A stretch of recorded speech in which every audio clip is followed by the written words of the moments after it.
Hello, people. What is going on? Welcome back to E20 Zone TV. I hope everyone's all well out there in the world and doing very, very good. I thought I'd do this little video this afternoon to talk about a few things. Anyone who wants to come on, you know the drill. Like, the link is in the chat. Come on, have your say about whatever you like. Because there is so much to talk about at West Ham. And how we haven't got rid of any of these players yet, I do not know. But listen, we are here to talk about it. Smash a like on the video. Subscribe to E20 Zone TV. You know what to do here. Obviously, I watched Nuno's press conference earlier. And, oh, boy, mate, he is one geezer that grates on me. Like, this manager grates on me big time. Like, do you know what? Not many managers piss me off, but this one definitely pisses me off. I'm not going to lie. He's a man who speaks a load of words, but with no substance behind it. And I honestly don't understand why. Obviously, he got pressed about James Ward-Prowse. People are trying to get to the bottom of what is going on with James Ward-Prowse currently right now. And, you know, for me, he just don't like the geezer, right? All he's got to do is come out and be honest. Be honest with the fan base, be honest with the people, and turn around and say, right, we're not, we're going in two different directions. You know what it is. Him keep getting pressed about James Ward-Prowse is just giving fuel to the fire at the end of the day. Now, apparently, James Ward-Prowse has been linked to Burnley. So not only are we in a relegation dogfight, we're in a relegation dogfight where we're going to supply other clubs with our players. Like, it is beggars belief. It really is. And I do not understand it with this club. Now, obviously, with Ward-Prowse, he's a mixed bag sort of guy. When Potter was here, people couldn't stand him. People hated him because he kept playing over and over again, and he wasn't that good. How he hasn't been on the bench for West Ham United, I do not know. I simply don't understand that one. I don't understand how other players have got in there, but that's beside the point. But if he goes to Burnley, and you know what, it wouldn't surprise me, right? Midfielder, experience, Scott Parker, like, you know, it makes sense. Then, you know, it's a bad move all round. It really is a bad move all round. Also, I want to speak about Edson Alvarez. Edson Alvarez could be going back to Ajax. Now, apparently, Ajax representatives are in Istanbul right now looking at him and looking to speak to him in regards to a move from there, yeah, i.e. coming through us and taking him back to Holland. I just don't get this club. I really don't, right? There's no centre-half that's turned up this week, which I'm shocked about. I'm deeply shocked about that. And I just can't understand that we've got a huge game at the weekend and there's no fucking signings here. Do you know what I mean? Well, we have signed a young lad on a 6-month loan deal, but I'll get to him later on. Like, this is... Unless they're going to do what I think they're going to do, which is... they're going to wait until right at the death of the window, yeah, and see what players are about, yeah, in regard to, like, ain't going to be having any game time anywhere else. A bit like Raheem Sterling, for instance. I'll use him as an example, right? Not playing at Chelsea, no one's touching him, and then West Ham will go in there and try and get him out of there. Do you know what I mean? I agree with that comment, but I said this 2 years ago, last dance asset stripping. It wouldn't surprise me, mate. It wouldn't surprise me. Like... There's been so much that's happened this week, and I sort of laid off of like doing lives. Do you know what I mean? I've done a few videos. Don't get me wrong. I've done a good video the other day where I think the pathway of getting out of this situation with West Ham starts on Saturday against Sunderland, and then you've got like the issues with like Simon Jordan and Talk Sport, which I want to talk about and all, because you know what, people just do not understand why West Ham fans are angry. Right, West Ham fans are angry for a simple fucking reason. They was lied to. It's as simple as that. They was lied to. They was consistently lied to by an owner who looked at the franchise scheme as a possibility of generating his wealth. West Ham are the 20th richest club in world football. Do you know that? So, you know, like, it's beggars belief. It really is. The trouble with most managers... press conferences is the stupid leading gossip mongering questions being asked by a crap reporters looking for a scoop. The only thing managers I think he's gone on to say stupid questions by stupid reporters just wanting the manager to say something out of order. Possibly, mate. But this James Ward-Prowse thing has been going on for way too long. Like way too long. It's been going on literally ever since he arrived. And it is a grudge. It's a blatant grudge. And you know what? People with grudges, I'd rather them just come out and be fucking straight down the line and say, right, this is the problem. This is why you ain't playing. And then everyone knows where they stand in. Instead of just sitting back and letting it sort of linger and sort of generate even more. It doesn't make a lot of sense. It really don't. Yeah, chuck your comments in. You know what to do, people, and I will read them out. I'll go for about an hour. No one at the club has the best interest of West Ham United at heart. It's all money, not history, community, or pride. Completely agree, mate. Completely agree. Do you know what? I've been trying to get on Talk Sport, right? And I tell you what, when I do get on there, I've got the answers ready for these people. Because, listen, I like Dan Lawless. I think Dan Lawless is brilliant at what he does. But he needs to be a bit more rugged, right? And I will be a bit more rugged. But every time I go on Talk Sport, I say that I want to talk about the owner. They don't put me on. Do you know what I'm saying? So maybe I've got to swerve it a bit. I want to talk about the structure of West Ham. That's what I've got to do some buzzwords or something. Because it's twice now that I've phoned in, I've waited in the queue, and they've said, "Oh, we'll call you back." They never do. They never call you back. So, you know, I want to get to the bottom of that in regards of Sullivan, because when I heard that the other day, and I posted it up on X, and I said, "Listen, if you're having a good day, right, don't watch this video." And amount of people have said, "James, I wish I never watched it." It's just the lies, mate. It's just the lies. It's just the gaslighting. It's the lies. It's the making it out that the fan base is wrong. Well, we all can't be fucking wrong. Do you know what I'm saying? I've been saying this for a long time, a hell of a long time. I've been onto this pretty much since 2017. I walked away for a year in 2016 after the move because I couldn't handle basically going to the LS. And then I started hearing a lot of things that was happening to a lot of people in the local area. And the problem is people don't hear that. They don't. Some people will move because they're not from East London or they've not got no affiliation to East London. If you've got a geezer living in Northampton or Yorkshire, he doesn't care what's happening in Newham. It's just as simple as that at the end of the day. And so much so is that a lot of shit happened, and I was like, every bit I was hearing, I was like, it made me more away from West Ham until Sullivan's gone. Do you know what I mean? I can't wait until that owner is at this fucking club. I generally can't wait. And I will go to the ground, I will kiss the fucking ground, right, when I'm there. Because I know full well that once Sullivan's gone, that stadium becomes a different level. Do you know what I mean? Because the fan base will come back. They will come back. It's a given. And there'll be a brighter new future. The problem is people on Talk Sport, especially Jim and Simon. Now, I don't mind Simon Jordan, right? I don't. I think he's all right. But on this, I think he's massively wrong. And I feel like he's trying to tell the West Ham fans that we're the problem. Now, they asked something on there the other day. And I'll tell you what, Dan Lawler's done a great video on it. Go over and watch Dan Lawler's his video on Lawless TV, I think it is, or Lawless Live. And he said something about, like, has it been successful? And I'm thinking, well, the 10-year plan that you've had, right, from last year, like up till the present day, in the last 10 years, it's a massive fucking failure, mate. It's a massive failure. If West Ham get relegated this year, which I'm hoping, right, that they don't, but if they do, then it's a massive fuck up from them. And something he said, and I make him right, I make Simon Jordan right in what he said here. I really do. He turned around and said, there is no way Sullivan's going to sell in the Championship. There's just none, right? And I've been saying that for ages. When people say, oh, we'll go down, it doesn't matter because Sullivan will be gone. Says who?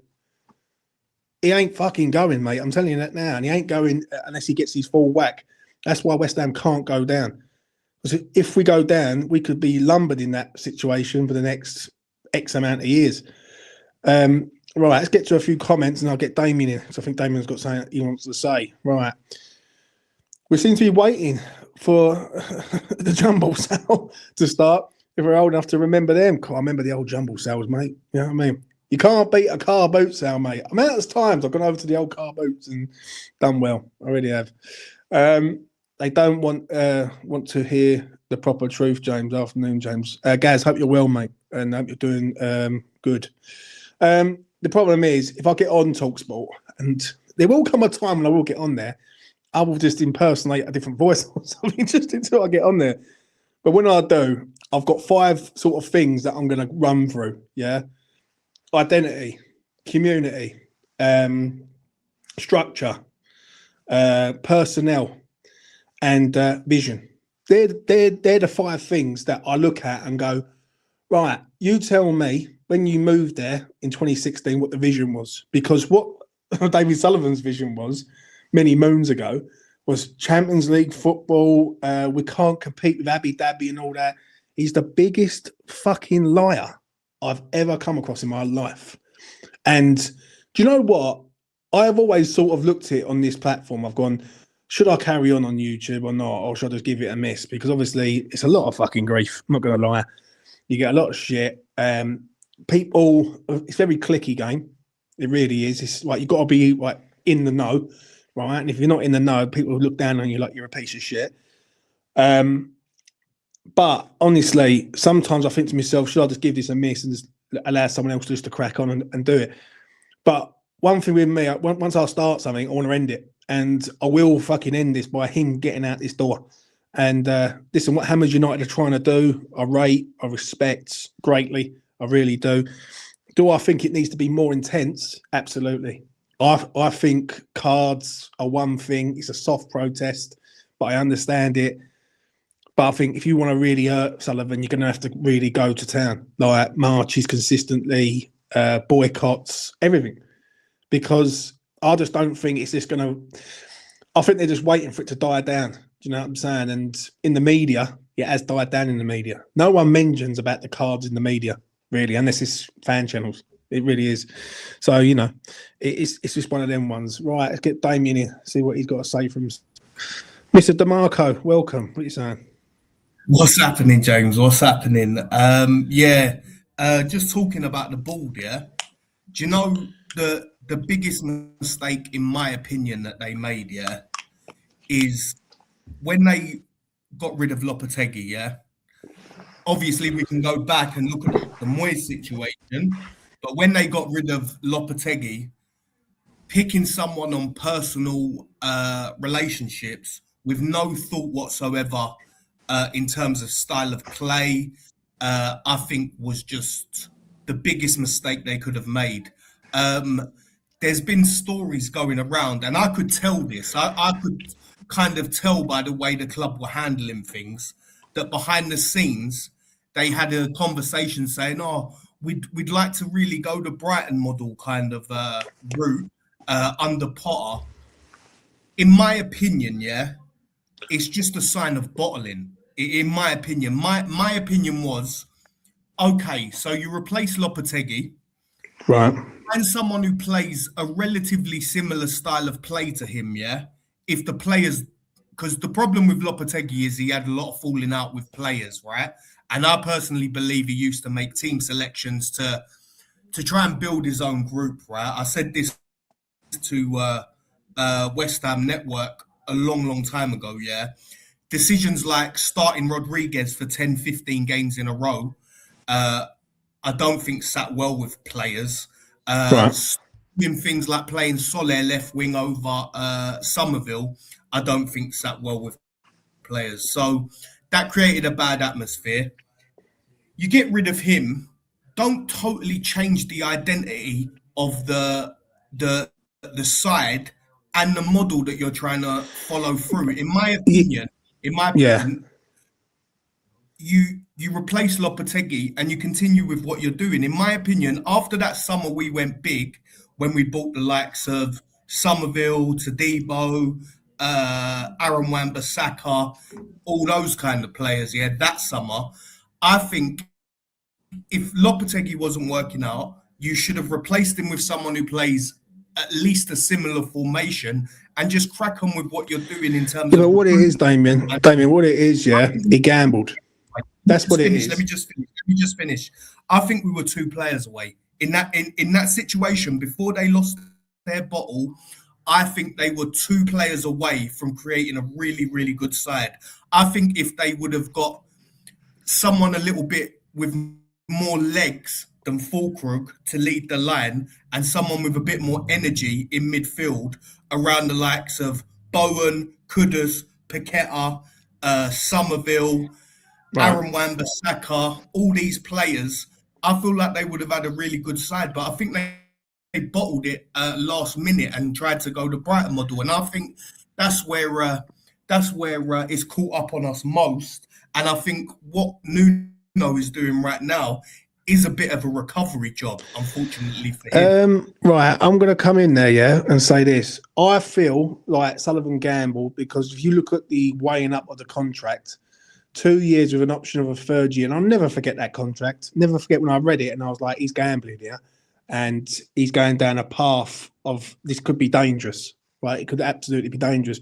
2-year deal with an option of a 3rd year if he gets us into Europe. Now, for me, Sullivan gambled, right? That's it, neither here or there. With Nuno, he's got to pick up the pieces. But the one thing with Nuno's got to do, he's got to win games. He has to win games. He has to start on Saturday afternoon against Sunderland. He has to win that game. He has to turn the team up and make sure the team turns it on at home in a game where it's going to be nervy, because I'm nervous about this one because I know this one's big. This one is big. We go and win on Saturday, right? I've got every faith that West Ham can spin this around, right? Because I know Forest have got a game on Sunday against Brentford away. They've also got a game tonight against Braga away. So it can be done. It can be done. I just feel like there's been a lot of issues at West Ham. I don't like the way TalkSport carry on. I don't, because and there's one person that TalkSport that irritates me, and it ain't even the pundits. There's a West Ham fan in there. Right, and that's Lee Clayton. Lee Clayton is the one who runs TalkSport. He's a West Ham fan, right? He's like, he should be like saying that this is not right, but he won't do that because he's got too many connections in regards of Sullivan and everything else. Lee Clayton, mate, honestly, I think it's bad.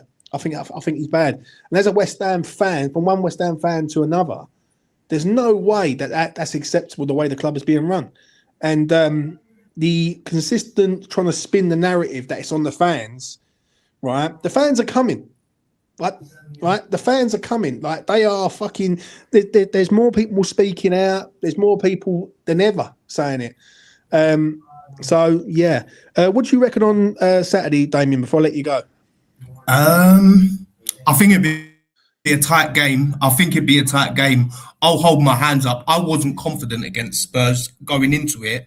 Then I looked at their team sheet and I thought, okay, maybe there's something to be had here. I think it's going to be a tough fought game. Like every other game in the Premier League. I'm not one to call for results until I see team sheets, but I think it's going to be a tough game. I do think our players will have a little bit more pep in their step after the Spurs game, but it's about turning it into 3 points. And I'm not one of these people who try and apply pressure all the time saying, we need 3 points, but I'm going to be honest, we need 3 points. So that's he needs to win that game on Saturday. Like, he does. Right, from a psychological point of view, right, and from a situation where the pressure, because this is where pressure is going to come into play. We had done a video the other day. I sort of went through it all, and for me, yeah, West Ham are going to be playing a lot more games, right, first than Forest, and for me, West Ham have to put the pressure on Forest. Forest will buckle 100%, right, and I've had money on it, right. That's how certain I am. I generally believe, right, they're going to fold. But it's whether or not we can catch them.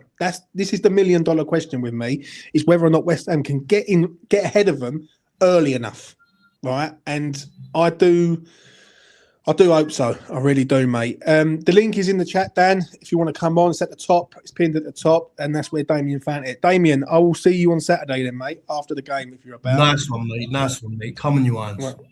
Take it easy. Right, let's get this man in. James, I owe you an apology, son. What's that for? Listen, I've got to roll my hands up. I'm a twat, and I know it. Yeah. First off, you need to turn down something because I'm echoing, whatever that is.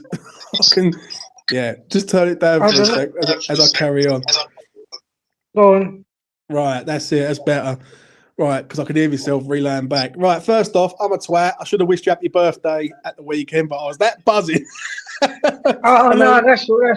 It was only when I was fucking watching it back, I was going, "You fucking prick, James! You forgot to wish you happy birthday." So happy birthday for the other day. I hope you had a good day, everything, mate. Do you know what I mean? Right, James, what do you want to say, mate? Right, what it is, right, James? I just want to take people back a little bit, right, because this has been driving me mad. Yeah, listen. If you like a bet, right? Don't you? You like a bet, horses, whatever, football, whatever. Yeah. If you was betting with somebody else's money, say it was a 3-1 on, how much would you bet? Say if someone give you 100 quid, how much of it would you bet? I wouldn't like to lose them fucking money. That's the thing. No, I understand what you're saying. But when you're gambling with someone else's money, it don't fucking matter, right? So you could go and go, right, I'm going to lump on it. Don't matter if I lose because I'm not going to be in trouble. Now, what you got to remember is, since the day David Sullivan and Gold stepped into this club, they have never gambled with their own money. They've always gambled with the Premier League's money and the season ticket money, right? So here is the thing. Like people don't understand, right? I've heard people this week talking about that Pablo saying how much we paid for him. It's like 20 odd million and all that for a player that cost 250 grand only a year ago. Do you agree with that? Yeah. Right. So here is the thing, right? They've gone and paid 20 odd million for this Pablo. What's his real worth? Like if someone said to you, how much would you buy him for? Say you own the club, how much would you give for Pablo? You personally? I wouldn't have paid 22 million for this kid. No chance. 10, right. Maybe. 10 million, 8 million. Right. Yeah. Right. Here is the point, right? How much money we've done? This will all make sense in a minute, James. I'm sorry if I'm going about it in a bit of jigsaw-y way, right? But here is the thing, right? We buy players like, so you go and buy James Ward-Prowse and you give whatever it was for him. What was it, 30 million? 30 mil, yeah, from Southampton. Yeah. By the time we sell him, we might sell him for 12, 13 if we're lucky. If we can find someone to take him on his wages. We've done money on Haller. We've done money on almost everybody. But it doesn't matter, right? Because here is the fucking point. When you buy a player with somebody else's money and all you're really wanting is to pay the inflated fee to get the brown envelope pushed across the table, right? When you sell them for less money, you really don't give a shit. So you are not even buying players that suit your system, players that you want, players that the club need. It's all a fallacy. It's all bollocks. We are not buying players for West Ham United to play for West Ham who are good players. We're buying players with the TV revenue and with the money that they're so that Sullivan can fucking push the brown envelopes across the table to his mates. And he don't care if as long as you, like in the past, it's been as long as you can stay up, it doesn't matter. But now we look like we're going down. And then players that we're going to be buying, where you're paying inflated agent fees for players, they ain't going to be able to do it anymore. But they're still trying to do it. Yeah, but the thing is, though, James, I was going to say this, right? The thing is, I feel like they're waiting for some reason. Now, there's two scenarios that I think is in play here. If we go and win at the weekend and Brentford beat Forest, it's 2 points, it's game on. Then they would have to act because that is possible now, right? That's one win, right? We're one win behind. For me, it feels like to me that they're waiting for something, right? It's whether or not they're waiting to see who's available at the end of the window. The one thing which is key to everything is that this is a World Cup year. I've been saying it ages on here. It's a World Cup year, so there's going to be players that will be needing first-team football. And West Ham can deliver that right now. I am shocked that they haven't brought a centre-half in at this club. I really am. like the situation with that is just filth, if I'm being honest. And Yeah, you know, it's bad. the thing is this, right, James? Is like Nuno goes and gets this job, right? Forget about Graham Potter. He was there. Nuno goes and gets this job. He must have known what team West Ham had, and he must have sat there at some point before he even took a training session. And forget names. He must have gone, right, I'm short this, a defender. I'm short forwards. I'm short that, and you know that you're short these players. Now it doesn't matter what names you put on them, because at the end of the day, you should be sitting there going, right, I need a winger with pace. I need a defender that's good in the air and can fucking, distribute the ball half sensibly from the back. But what instead of that, and it doesn't matter who the manager is, because it seems to be the same. It's like, why are they not getting in players? Because you've got to go back to the preferred agent thing and this Mendes, and before that Will Salthouse and Barry Silkman and all that. They're bringing you players that don't necessarily suit what the manager wants. And where are the managers? Why you have to ask your question, right? Listen, if you was a manager of a club, they're paying you $6 million a year, and you get through the first year, you should have a big enough pair of bollocks in the second year to turn around and go, I'm not having this shit. I've already had $6 million out of you. If you fire me, I don't give a fuck. But get me the players I want, or I'm going to go out and fucking. They don't do that. Yeah, none of these managers do it. I understand that, mate. I understand it. Listen, I don't rip it down yet. I really don't. Right, I've seen this club too many times, right, and I've got the belief, and I said it the other week. I said if there's a game that can spin this season around, is Tottenham away, and that's going there and winning. Yeah, no, right? You did say that. I know you did. And the thing is, right, when it comes to, there's moments in a season. Now, Saturday afternoon is a moment. If we're going to stay up, we've got to win that game and start putting pressure on the teams above, because the teams above are fucking laughing at us. Because what they're doing is they're playing shit, they're not winning, and then we would lose, and they go, "Oh, it doesn't matter because West Ham are shit." Do you know what I mean? So it is what it is. If we win on Saturday and there's only a 2-point, let's supposing that Forest lose, right? But if we win on Saturday and there's only a 2-point gap, but even if Forest don't lose, even if they draw, or even if they win, it doesn't matter. Their arsehole's going to be going. They're going to be thinking like, fuck me, all of a sudden there's a change in form. But you're right in what you say. Listen, I thought after the win against Spurs, I thought that's it. The checkbook's going to come out. They're going to make some signings. We've made this Madrid geezer, or whatever the fuck his name is, signing. He's going into the I don't under 21. I don't get this signing. I really don't. Right, James. Before I let you go, scoreline. Give me a score for Saturday. I'm going for a 2-0 win against Sunderland on Saturday, and I just pray that we get it, because the pressure needs to be kept up. I don't have no faith in Sullivan and buying players. It's left me a long time ago. I want to be proven wrong. That's what I want. I want to be proven wrong. And I know you hate him, and I hate him, and everyone else is sort of fucking catching up and all that. But come on, we want a 2-0 win. We want to be fucking right up fucking Forest's arsehole fucking come Saturday afternoon and get them to be choking up a bit, But James, thanks for letting me come on. I'm so fuming with all this shit with Sullivan. If I lived in England, I'd want to go round his house and punch his face in. well, thank fuck you don't. Take it easy, James. That's been James, as passionate as ever. Do you know what I'm saying? Right, I'm going to get to this comment from PA and Jack, saying that basically they ain't their money. They don't use their money, mate. Simple as that. They recycle the club's money. Right, Sullivan hasn't put no money in since 2014. Do you know what I'm saying? So, they need to do a bit more than what they're actually doing. Right, let's get Danny. See what Danny's got to say for himself. Dan, welcome. What you saying, mate? Take yourself off mute, Dan. Can you hear me? I can hear you loud and clear, son. Take it away. Yeah. How are you, mate? You well? All good, mate. What you saying? Good.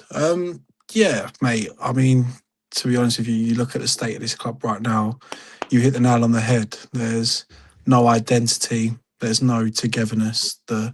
United and West Ham United isn't United anymore. And it's quite sad and sickening to see, to be honest with you. And that ultimately comes down to two people at the top of the club, being Brady and Sullivan, tearing the life and soul out of it. I agree with you in the fact of I think the protest needs to be more.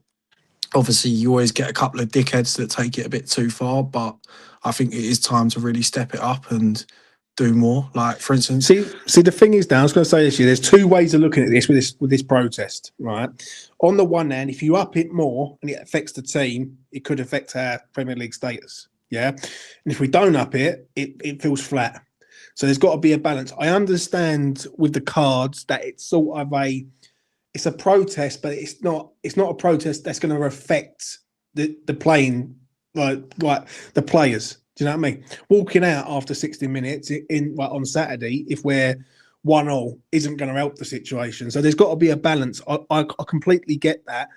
The issue is that we have to stay in the fucking Premier League this year, and it is so important to stay in this Premier League, right? And the moment, and I'm so confident. I don't know why. I've looked at the Forest games. I've looked at Palace.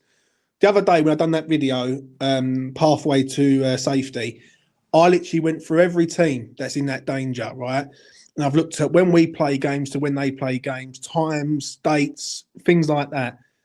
If we can get close to these teams, they will fold.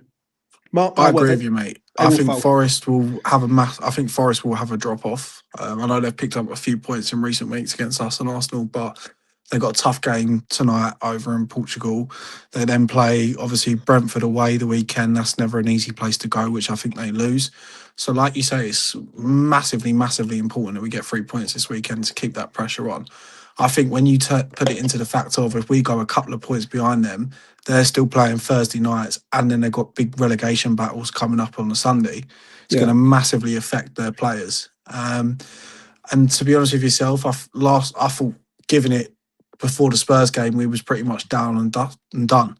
But I'm hoping that's going to give them a bit of belief and a bit of fight to go on and get 3 points again this weekend. I do think it's going to be a tough and a completely different game because I think if Sunderland sit in, which I think they will do, we're going to find it hard to break them down.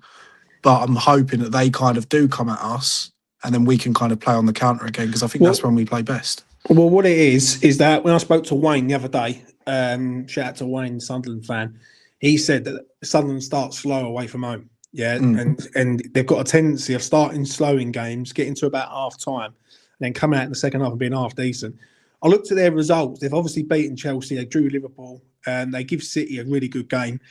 But away from home against the lesser sides, they haven't done good, right? And listen, the problem is with us is that we have to put it on them. And the issue is they're coming to play counter-attack. That's what they're coming to do. Like they're coming to sit there, hold firm, and try and hit us on the break. The issue is that if we go 1-0 down, we can't lose our heads, right? We simply can't. Do you know what I mean? The thing is as well with Sunderland, if I think I'm right in saying, I think they don't often score many goals away from home. But the problem is we don't exactly have good home form either. So it's a massive, massive game which Nuno has to go out there and win. And he has to go out there with the belief that the players in that side can go and take the game to Sunderland. Because if they're going to sit deep, we're going to struggle to break them down. But we need 3 points from this game to, one, put the pressure on Forest, and two, just to get another win under our belt so that there's a little bit more belief into the side. Because I completely agree with you. I think Forest are going to struggle with this Thursday and Sunday games. So that's the kind of massive benefit that we have. But also as well, I think with the Forest side, you look at it, it's very much a team that is a team of individuals in some games. Like you look at, for instance, people like Anderson, Gibbs, White, they're quality players on their day, but also there's games when they go missing. So I'm hoping, fingers crossed, that if we can get a win the weekend and they can drop points, then the mood suddenly changes all around the camp at West Ham, I think. And I think that's when we'll see signings come in if we do win, because he'll know that the fight is on as opposed to giving up and not signing no one. The mood will change, mate. I can guarantee it, right? Come 2:30 on Saturday, if West Ham have just won a game and everyone looks at that table and goes 2 points behind, everyone's glued on Sunday to the Brentford game. Yeah. And going basically, right, come on, Brentford. And I expect Brentford to go through Forest. I really do. They've had a free week. They've had no games. Forest have 2 games in 72 hours. Right? I can't see it myself. Right? I might be stunned. But even if they draw the game and we're 3 points behind, it's not the end of the world. It's not the end of the world because we're going to have to grind away at this. Yeah. The issue is that I hope we don't run out of time by doing that. And also, what we've got to do, we've got to win this game to go into the Chelsea game next week as a free hit. The Chelsea game is right. We've got to attack that Chelsea game with everything, and if we can get any sort of point out of that game, whether it's 1 point or 3, It's massive. Then it goes a long way. Do you know what I mean? And it's going to be tough. But if we can put the pressure on, I think we'll be all right. I really do. Do you think we make? Do you think if we win that we go out and make signings, or do you think if we There's win, a reason I he looks at can't. it and Dan, goes, I can't put my finger on it. Why he's delaying, right? Unless there's a reason behind it. For me, it was only last Saturday morning before the Chelsea game. It come out through like Rushane and a few other like media outlets saying that it's impossible for West Ham to stay up, and that's why they're not looking to do anything in the market. If West Ham go and win at the weekend and we're 2 points behind Forest, and come the end of that weekend, we are 2 points behind Forest, then it's game on. Then everyone should be looking at the owner, right? But there's a reason why they're waiting, right? I think they're waiting to see what West Ham do in the next sort of couple of games. Don't forget, the window doesn't shut till the 2nd of February. I agree with you. I think they're waiting to see how things plan out against Sunderland and to see where we are come the end of the window to see whether it's worth putting more money into the squad, or I think Sullivan is going to wait like he always does and leaves it late and then just see what is available and go out there and get the cheapest deal out there for us. Because like you boys were saying earlier, he doesn't spend his own money. So he's not going to go out and throw massive money at a centre-back, I don't think, which we all know we need. I can see that potentially being a loan from someone. And someone coming in, someone like fucking the Sassy from Chelsea or something like that, because we always seem to be linked with him. But yeah, I mean, it's 50-50 at the moment with West Ham. I think the massive thing is they're waiting to see what happens. Well, let me ask you. Right, I'm going to go through a few things. Right, the swap deal with Mads Manson and the Spurs goalkeeper. I do not understand that one. Right, Neither. Right, makes no sense to me. Why they would swap one with another. I don't know why we're going after another goalkeeper when we've already got a goalkeeper here. So that's beside the point. I think West Ham will sign 2 players, but what 2 players they are, I think one of them's Traore. I think Traore will go at the end of the window, and it's one more. I'm not too sure who the other one is, if I'm being honest. I agree with you. I think that goalkeeper deal makes absolutely no fucking sense to me. I know Hamadson isn't the best of keepers, but at the same point, neither is that fucking Kaminsky from Spurs. And I'm not being funny. If we was to go down, looking at it, I would much rather have Hamadson in net because he's been at the club for a year. He's not someone coming in to kind of just take a wage in the Championship and hope for the best. And I agree with you. I think there'll be 2 more signings before the end of the window. They won't come until the very end of the window, which I think one will be Traore to give Somerville a bit of cover on the wing. And then I see the second one being a centre-back on loan from someone like Chelsea or someone like that, just to kind of get someone off their books and kind of get someone in to kind of fill that stopgap.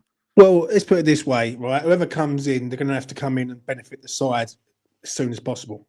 It really is. Like, don't get me wrong. I thought Mavropanos and Todibo were fucking immense last week. I really did. I thought they was really good against Tottenham, but Tottenham ain't that good. And we played well. The issue is we need another centre half in there. That's exactly it. I mean, Mavropanos and Todibo, that was probably their best games they've played in a West Ham shirt for a long, long time. But the problem is we see that once every 10 games. It's not consistent enough. We need to see that every other time. And you were saying about it earlier about West Ham signing players that don't fit the identity. The problem is West Ham don't have an identity. Under Lopetegui, we wanted to play out from the back. Under Potter, it was play out from the back. That doesn't suit West Ham. Like, everyone goes on about the West Ham way. I couldn't give a fuck about the West Ham way as long as we're picking up 3 points. You could sit there and have 20%. Like, look at Spurs. We could sit there and have 20% possession. It'd be 1-1 and we nick it 2-1 at the end. I don't care how the fucking football plays or how shit we look. But if you're winning games, you're winning games. It's different. Do you know what? The biggest myth I've ever heard in this game, ever since I started it, is about style of play. The people say, I want to be entertained. And It's the biggest myth going because you hear fuck all about style of play now. It's the thing is, if you want to be entertained, go and fucking support City. Go and support someone like that because No, it's not that, Dan. It's not that. People have got the right to be entertained at a sporting event, right? But you've got to understand something, yeah, is that West Ham need to win games of football, right? We're not the glamour. Do you know what I mean? This is not 1980s. This is 2026. And we've got more situations than ever. When it comes to style of play, for me, I don't care how West Ham play. I don't care West Ham play on a counter-attack, passing out the back, possession-based. I do not give a shit as long as they win games of football. Because it's like everything. You can have a Ferrari sitting there, but if it's got no fucking engine, what's the point? You know but this is the thing. It's like people say they want to be entertained, yeah? And I look at people like Paqueta. Paqueta can be an entertaining player when he turns up, but again, he is not a player that is consistent enough.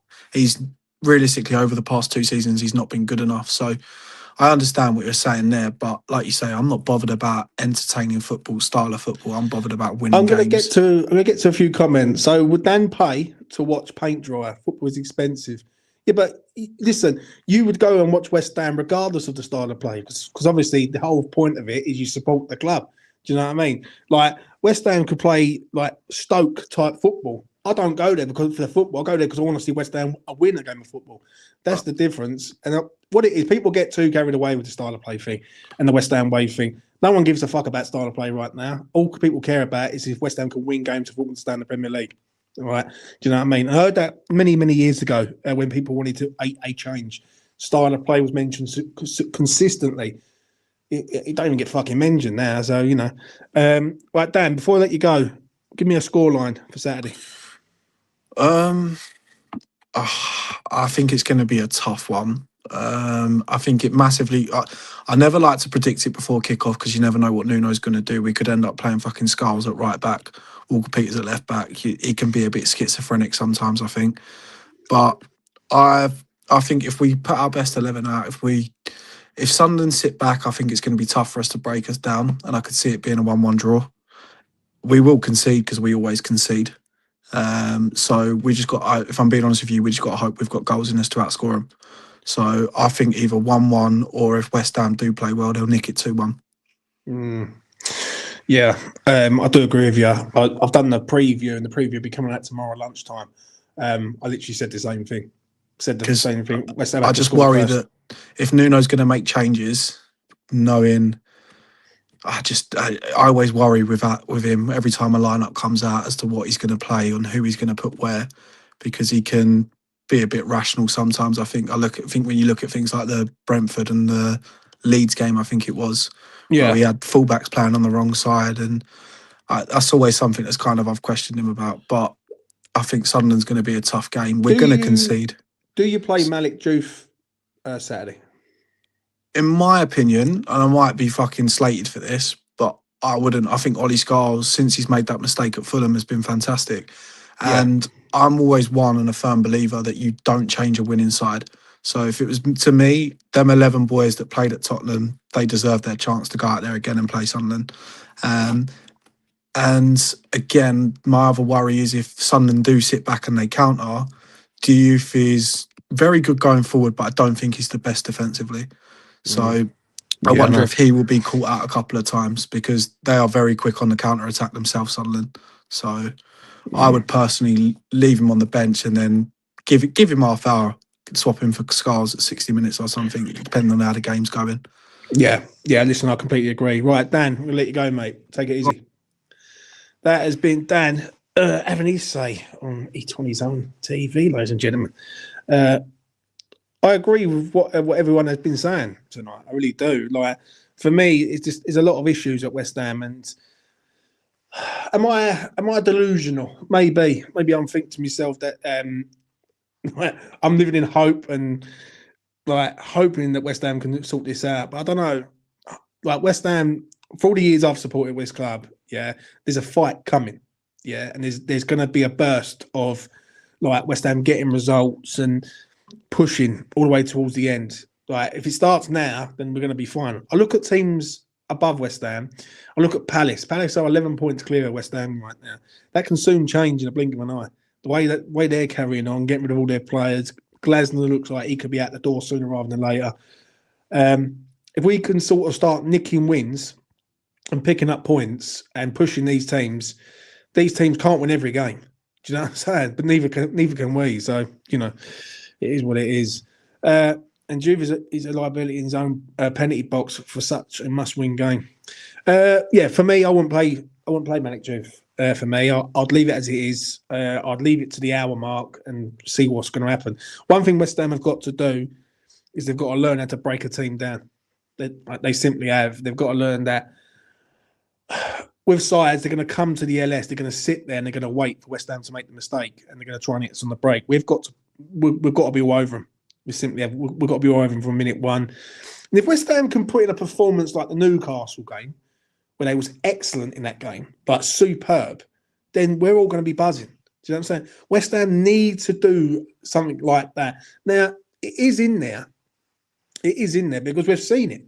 We see it against Newcastle. The first half against Spurs was very, very good. Now, can they do it against a side that have had a decent season so far? Sunderland are a side that I think they're sitting 12th in the league at the minute. All right, they're doing pretty fucking well, and they are a side. If West Ham can go and beat them, that's a confidence booster because you're playing a side that's actually doing pretty well this season. And you know, it is what it is. Right, let's get to this one. If we sell Paqueta to Spurs, they may get relegated instead of us. Well, you know, I can't believe we're doing business with Spurs. That's another thing I can't understand. But yeah, again, I think that's more Sullivan than them over at White Hart Lane. One thing I did see the other day, I see it last night, and I thought I'm not going to do a video on it. I'm just going to mention it on here today. Is the Crescencio Somerville £25 million bid from Spurs? Like, you know, it's just fucking clickbait FC every single time with some people, and you know, they need to get a fucking hobby, mate. Do you know what I'm saying? The Great Escape is on. It is on, mate. It is. I'm not going to get my too carried away, right? Obviously, we have to start on Saturday, and if we can win that game on Saturday, then that's a plus. Do you know what I mean? We're going to have to. That is so big for like morale and like psychological reasons, because if we go and win that game, we're all sitting there Sunday, Brentford versus Forest. We're going like, come on, Brentford, get the result. Even if it's a draw, it's not a problem. 3 points behind. And then the following week, we play Chelsea, Forest play Palace.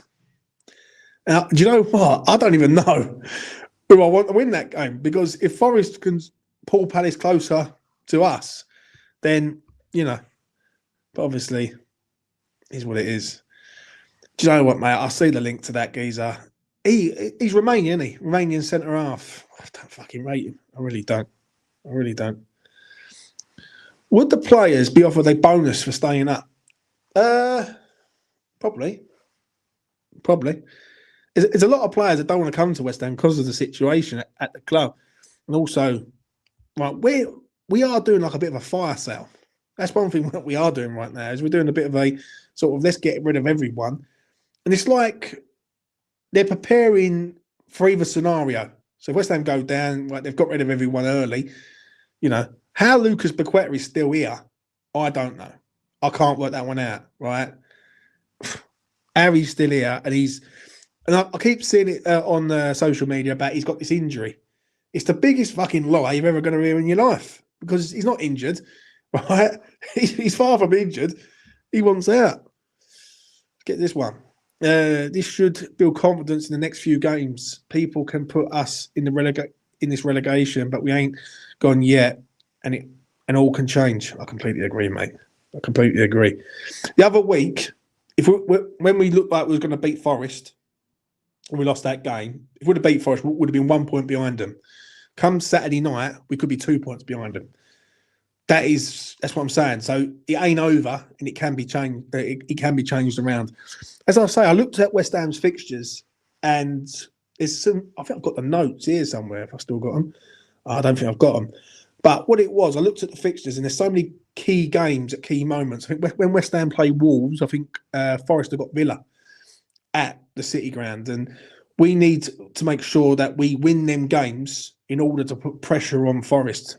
and then Forest have to win games instead of just drawing them. What's this one?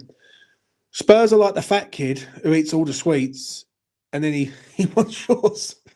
Fucking sounds like me, mate. Do you know what I mean? Do you know what? I'm actually quite proud of myself, right? I am quite proud of myself. 22 days, no drinking. Yeah, I've done dry January so far, and I am going to complete it. It is going to get done. The chocolate side of things has been a failure. Yeah, a cookie is just, I can't resist a cookie. And the takeaways I've been doing good. No takeaways. So yeah, I've actually been doing all right. So, 22 days sober. Long may it continue, honestly. Sully has got a pack in one of his dungeons where he kept getting me. Yeah, I know. Forest have some easy games, unfortunately. Yeah, but so have we, though. That's the thing. And I look at Forest and I think, I don't know. I don't see it. Jason says here, I think fuck Paqueta off and sign Harvey Elliott. What do you think, James? Obviously, we can't loan him because he's played for 3 clubs, Liverpool, Villa, and if he goes somewhere else, he can't play for 3 clubs. So, for me, is he going to want to come here? I can't see us buying him, especially in the situation that we're in. So, who knows, mate? Who knows? That's a bad decision he's made there, though. Really bad. To go to Villa when he could have come to us, really, and he just didn't fancy it. Just didn't fancy it at all. What else we got here? Let's get to this one. The crazy thing is, they see that we have Mav, Kilman, Tadibo, Igor. They won't get 5th, especially with Magassa, Aaron Wan-Bissaka, Souček, who can all play there. That's how the board look at it, not me. Do you know what? Not far wrong there, mate, honestly. And you know what? The Kilman situation, now obviously Crystal Palace have got rid of Gay. Will Palace come in for Kilman? Because I think you sell Kilman right now. I'd sell him for like 20 million just to get him out the door and bring someone in.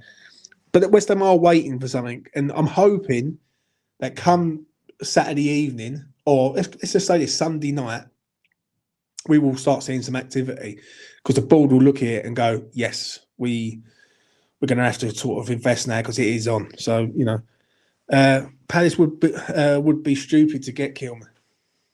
They're in a lot of trouble, mate. A lot of trouble. Like, I can't believe what's going on there. And they're getting rid of Gay. John Felipe Mateta is going to be going out the door. Who scores the goals for him? That's the problem. I think they might have enough to stay up. Yeah. Just say they go and get another 3 wins from now to the end of the season. I think that's going to be enough to keep them in the league because they are 11 points clear of us at the minute.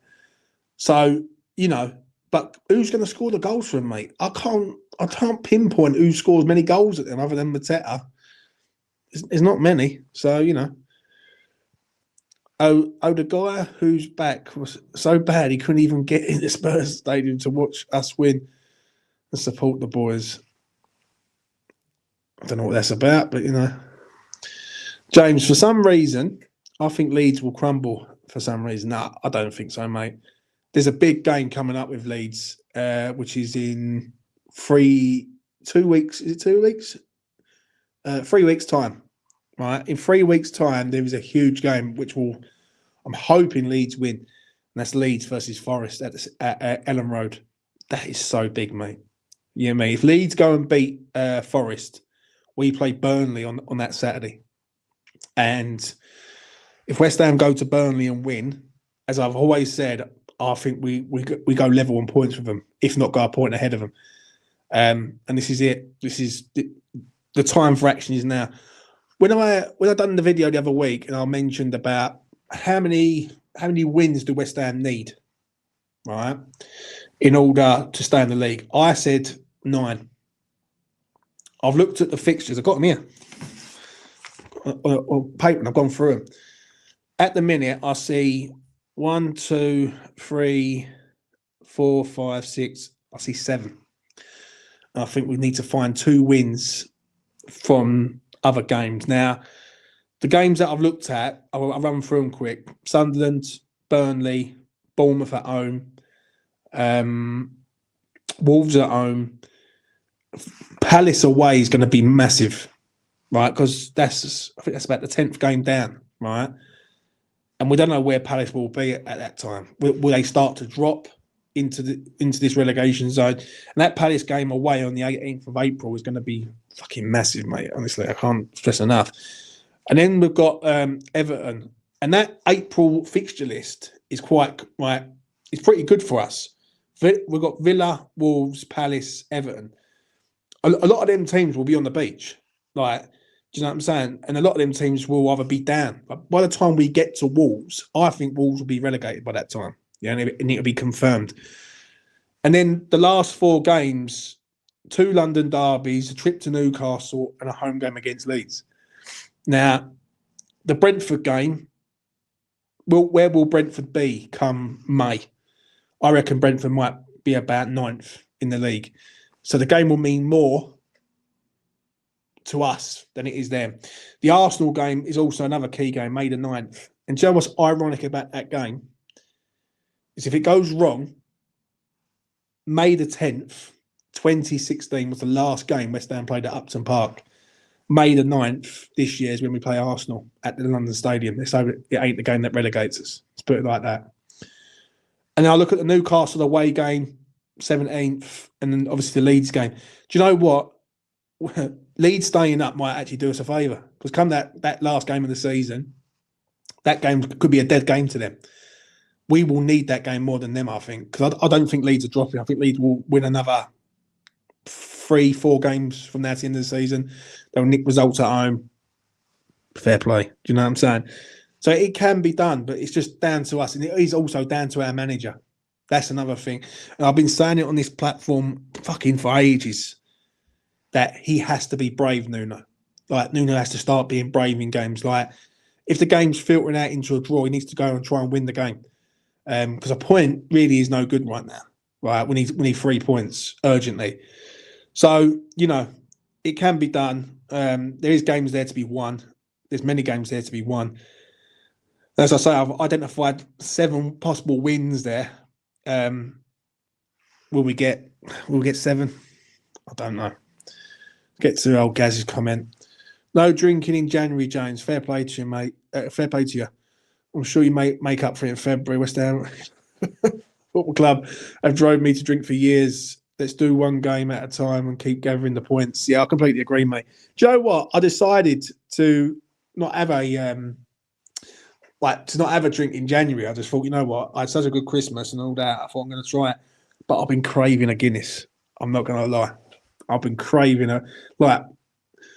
I have been craving a Guinness. And I was in the pub the other day. The geezer said to me, James, are you still on this dry January? I went, yes, mate. Fresh orange, please. And, you know, I was like, and there's a geezer there with a pint of Guinness. And I was like, Guinness, fresh orange, Guinness. I thought, nah, I'll just have a fresh orange, James. So, yeah. By the time this January's finished, mate, I'm going to look like a fucking orange, I think. So, you know, is what it is. Just replicate the first half versus Spurs for the rest of the season, and the European charge is on. Oh, yeah. Well, we live in hope, mate. We live in hope. Right, that is me done, ladies and gentlemen. I've done an hour. I want to thank all the people that come on this afternoon. Danny, James, Damien, obviously come on. Listen, the link's always there. Anyone who wants to come on. I want to shout out to Rob, Romford Rob. Pressure is key. Such a fair point. Do you know what I mean? We put the pressure on. Them teams have to win. If they don't win, then we're hunting them down. So, yeah, that is me done for tonight. The preview will be out tomorrow, midday. Go and check that out. And I will be back on Saturday. I'll be back on Saturday doing a live watch-along, after full, player ratings, the usual. Do you know what I mean? I hope come 2:30 on Saturday afternoon, West Ham have got the win, right? And if we can get the win, then I will breathe a sigh of relief to say, right, let's see what Forest can do. And if we come out of that at the weekend 2 points behind, then it's over to our ownership to make sure they fucking fund this club in order to get us out the mess that we're in. Nuno's a lot of things, right? And I will criticise Nuno for a lot of things. But on some things, he's not a miracle worker and he needs help. And we need to give him the players in order to get him a balanced side to really keep us in the league. But the Great Escape 2.0 starts now. Anyway, go and enjoy your night, whatever you're doing. Be safe, be well, and all that. And I will see you again in the next one. Peace.